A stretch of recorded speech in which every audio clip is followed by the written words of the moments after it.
Hello, good morning kabayan. Kamusta po kayo? And for this video ay i-share ko po ulit sa inyo yung about sa PDAX Gold.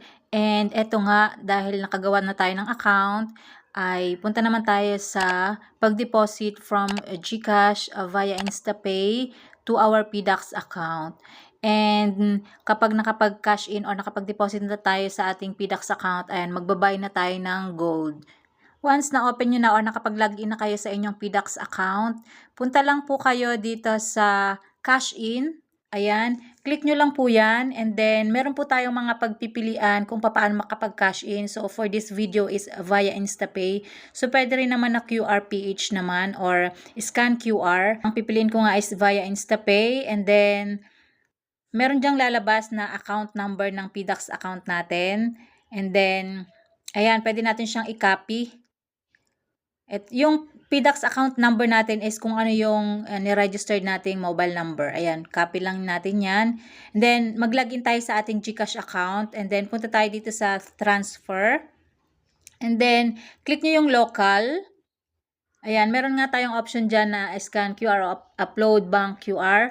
So, dito tayo sa search natin, PDAX, kasi nga hindi QR yung ating gagamitin.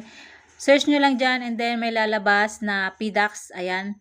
Kapag na-search nyo po, lalabas dyan yung PDAX and meron kayong fill upan. So, yung amount is maximum 50,000 pesos and then yung account name, yung pangalan nyo and yung account number, yung mobile number nyo.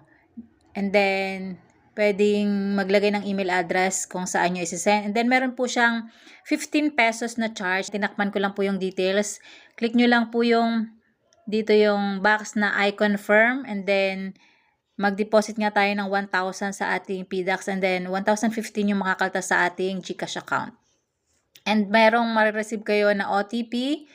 Click nyo lang and type nyo yung OTP na sinend and then click submit. Ayan. Meron na tayong confirmation. Pwede nyo po yung screenshot. And then, balik po tayo dun sa ating PDAX account. Ayan. So, dahil meron na tayong 1,000 pesos, pwede na tayong makabili ng gold. So, click nyo lang po itong gold na icon. And then, ito yung moment na presyo ng gold na bumili tayo. Click nyo lang po yung gold. And then, meron kayong makikita dyang buy and sell kasi nga bibili tayo. So, dito tayo sa buy. And then, pwede rin click natin yung limit kung anong price yung gusto nyong bilhin. So, ito yung sinasabi ko sa inyong limit order. So, maglalagay lang kayo dito ng price. Kung magkano yung gold price na gusto nyong mabili.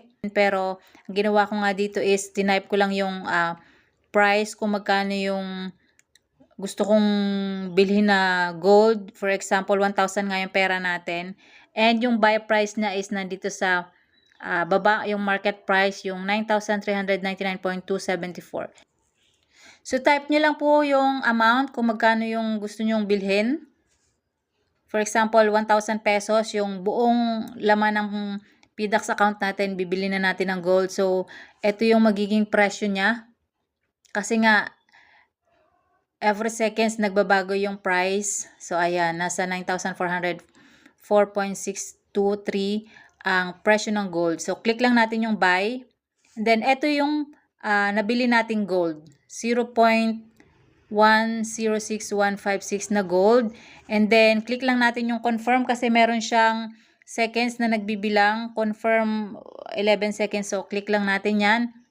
And then, ayan, trade success. So, last January 22 ko siya nabili. And, eto nga yung mga details. And then, pwede tayong punta na doon sa View Asset Dashboard. Ayan, eto na siya.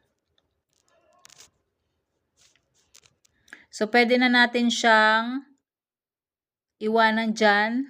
And then, palakihin na lang natin.